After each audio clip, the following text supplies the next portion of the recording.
बहुत समय पहले की बात है। श्यामपुर के जंगल में टूनी नाम की चिड़िया अपने भाई मोंटी कबूतर के साथ रहती थी। वे दोनों जुड़वा थे, पर दोनों एक दूसरे से बहुत अलग थे। टूनी चिड़िया बहुत चतुर और चालाक, वहीं उसका भाई बहुत ही नादान और सीधा था। कोई भी पक्षी उसका आसानी से बेवकूफ बना जाता था।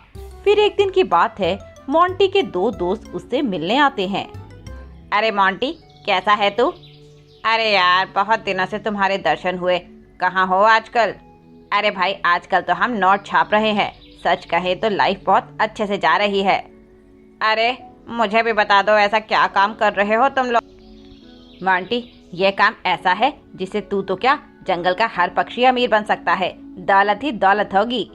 उन सभी की बातें सुनकर मोंटी के मन में लालच आ जाता है और वह मन ही मन सोचने लगता है, अरे मेरे पास भी खूब पैसे आ जाए तो मैं भी ये जंगल छोड़कर यहाँ से चला जाऊंगा।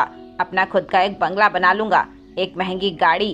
फिर यह पूरा जंगल मेरे सामने झुकेगा और मुझे सलाम करेगा। तभी रॉकी उसे उसके सपने से बाहर लाता है और कहता है, देख, इसके लिए तुझे पहले 50,000 रुपए हमें देने होंगे और एक हफ्ते बाद हम तुझे तेरे पैसे डबल करके दे देंगे। हम ये पैसा लक्ष्मी चिट फंड कंपनी में लगाएंगे और हमें डबल पैसे करके वो कंपनी दे देगी। पर यार, मेरे पास तो पैसे हैं ही नहीं। तुम तो जानते हो मेरी दीदी ही अकेले काम करती है और उन्हें जो पैसे मिलते हैं उनसे तो हमारा घर चलता है। तो इतनी बड़ी रकम मैं तुम्हें कैसे दे पाऊंगा? देख मोंटी, यह मौका बार बार नहीं आता।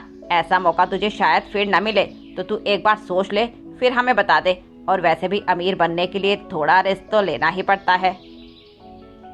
देख देख, तेरे पास तेरे पिताजी का घर है, तो तू उसे क्यों नहीं गिरवी रख देता? और हाँ, जब तुझे पैसे मिल जाएंगे तो तू छुड़ा लेना। मोंटी उनकी बातों में पूरी तरह फंस जाता है और जैसे जैसे वे कहते हैं वे वैसे वैसे करता है। शाम को जब टूनी घर पर आती है तो मोंटी उसे कुछ नहीं बताता, क्योंकि उसके दोस्तों ने उसे यह सब किसी को बताने से मना किया था। अरे मोंटी, ये देख, मैं तेरे लिए तेरा फेवरेट फ्रूट लेकर आई हूँ। ये देख, तेरी मनपसंद लीची, आजा खा ले। मोंटी उसका कोई जवाब नहीं देता और अपने में ही गुम रहता है।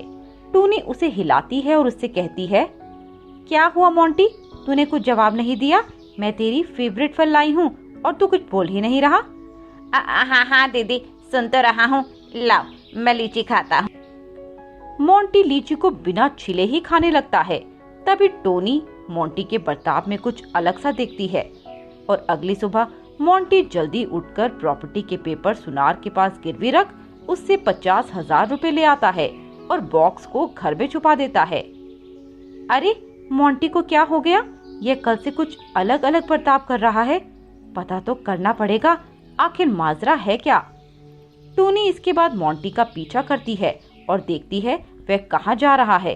वह उसके पीछे छुपते छुपते जाती है। मोंटी एक दो बार पीछे मुड़कर देखता है, पर टूनी पेड़ के पीछे छुप जाती है।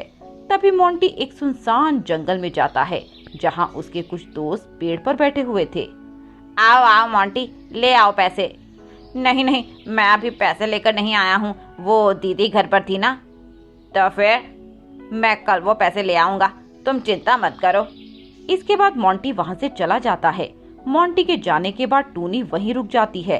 तभी वह सभी की बातें सुनती है। अरे ये मोंटी तो जितना हम सोचते थे उससे भी ज्यादा बुद्धू निकला। हाँ रॉकी, सही मुर्गा चुना तूने इस बार। फेल होने के तो कोई चांस ही नहीं है। अब हम कल उस मोंटी से पैसा लेकर यहाँ से हमेशा हमेशा के लिए चले जाएंगे और फिर एक मुर्गे की तलाश फिर से करेंगे।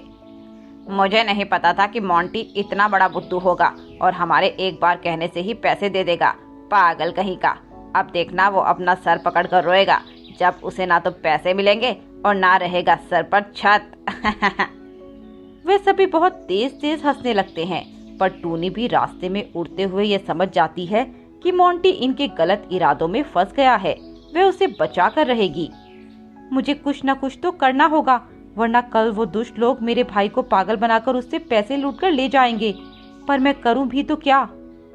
अगली सुबह टूनी अपने भाई को कमरे में बंद करके उसके जैसे बनकर पैसों का बैग उन चोरों के पास ले जाती है और वे चोर उसे मोंटी समझकर बात करते हैं। अरे बहुत अच्छा किया मोंटी जो तुम पैसे ले आए। अब देखना कुछ ही दिनों में तुम माला माल हो जाओगे।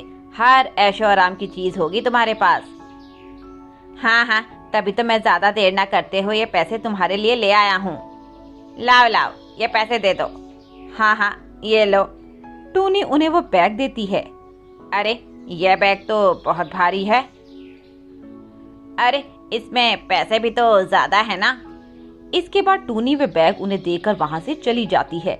उसके जाने के बाद जैसे ही वे लोग बैग खोलते हैं, तभी उस बैग में से सांप पुलिस निकलने लगती है और वह उन सभी पक्षियों को पकड़ लेती है और उन्हें जेल में डाल देती है।